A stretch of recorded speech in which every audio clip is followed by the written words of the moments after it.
Friends, we're continuing our tour across the incredible country of Uzbekistan today.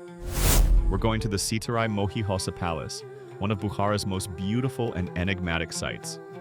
Here, love, mythology, and architectural beauty all come together. Be sure to like and subscribe to the channel before we delve into the atmosphere of this wonderful historical heritage. There are still a ton of amazing stories and unique paths to discover. Well, it's time to step into the silence, where the walls remember more than books. Let's go back in time, together with Doca tours. A few kilometers from ancient Bukhara, among dusty roads and rustling plane trees, rises one of the most defined architectural complexes of Uzbekistan, Sitorai Mohi Hossa, which in Persian means the place where the star and the moon shine.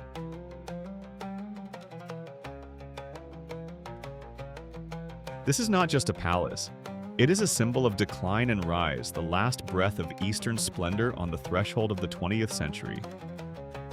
As soon as you approach the Sitorai Mohi Hossa complex, not just an architectural object opens up before you, but a portal to a bygone era, to a world where luxury, refined taste, and the spirit of the East are intertwined in a single ensemble. The main gate of the residence greets guests with a monumental arch with elegant stucco and a pattern in the traditional Bukhara style. The facade is decorated with carved ganch, decorative tiles, and calligraphic elements. All this symbolizes the status and power of the emirs who ruled Bukhara. In this part of the complex, there is a guardhouse, a room for guards and servants. Here, close associates and guests who were not allowed into the inner chambers of the emir were once received. This entrance plays an important role. It seems to prepare the visitor for a meeting with magnificence. Every detail, from carved wooden doors to mosaic friezes, creates the feeling that you are entering the territory of a sacred, personal space, where history still breathes under the shade of plane trees. Let's go further and find ourselves in one of the most picturesque and fabulous parts of the Sitorai Mohi Hossa complex, in the inner garden where peacocks roam freely, and before us opens the elegant summer palace, the summer palace of the emir. The very stunning sky blue arches, surrounded by elaborate painting and filigree carving, are the first sight that astounds you as soon as you approach the Sitorai Mohi Hossa Palace complex. This is more than just architecture. It is stone and paint poetry from the East. The palace is known for its blue arches.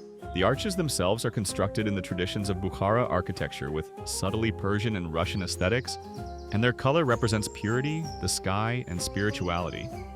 Their beautiful shapes and intricate patterns give the impression that every piece comes to life in the sunlight. The overall appearance creates a sense of calm grandeur, as if the emir wanted to hide here from the noisy world and find silence among the shadows of the trees and the murmur of the water. The interiors of the summer palace combine the traditions of Bukhara and the influence of Russia of the late 19th century.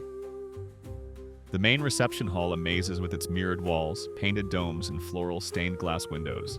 The light in this hall plays with reflections, creating the illusion of endless space.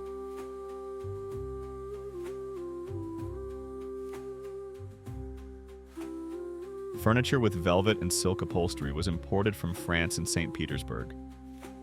Chandeliers, clocks, cabinets, and armchairs are genuine antiques that highlight the emir's riches and taste.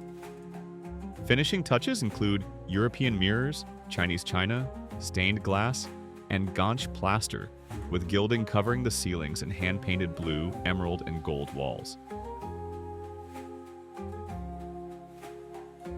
Carpets, silk fabrics, low furnishings, and numerous arches with lace carvings give the private rooms and lounges a cozy Eastern vibe. Emir Abdul Ahad Khan, 1985 and 1910, the ruler of the Emirate of Bukhara, a vassal state of the Russian Empire, started building the palace at the end of the 19th century. Legend has it that the emir wanted to build a palace that would reflect the radiance of his young wife, who was a woman of unearthly beauty. She passed away too soon, and he named the palace Sitorai Mohi Hossa, a star in the moon, in her honor.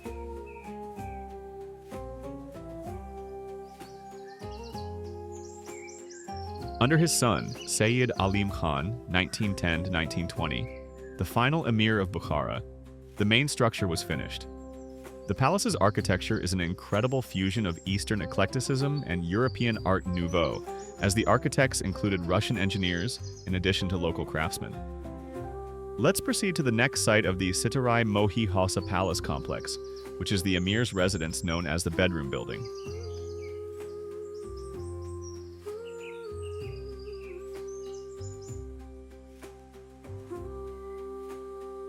For the Bukhara king, this building was a private haven where he could sleep and rest away from prying eyes.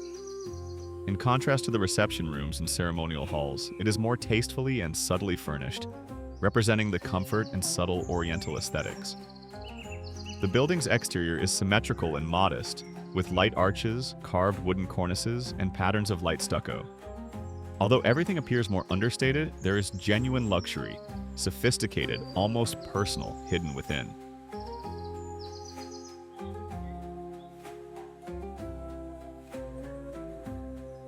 When the palace was being built, 1880 and 1910, the world was in turmoil. Art Nouveau and Art Nouveau were flourishing in Europe, and buildings by Hector Guimard and Otto Wagner were being created in Vienna, in France. In the Russian Empire, dachas for the royal family were being built in Livadia and Tsarskoye Selo. And in the very heart of Asia, in Bukhara, an eastern analog of Versailles was being created, where mirrors and minarets spoke to each other. Thus, the East tried to fit itself into the global cultural map, without abandoning traditions, but opening itself to the new. Frozen in architecture, Sitorai Mohi Hossa is an Eastern fairy tale with a hint of European sorrow. Standing between two eras, the looming industrial realism of the 20th century and the medieval luxury of the East, this is Bukhara's final passionate sigh. The palace is accessible to everyone today, and each stride you take through its hallways is a step into a time when melancholy could become style and love might become architecture. Travel deeper, search for meanings, discover forgotten masterpieces. Travel with Doca tours. Thanks for watching. Don't forget to like and subscribe. There's still a lot of interesting things ahead. And we continue our journey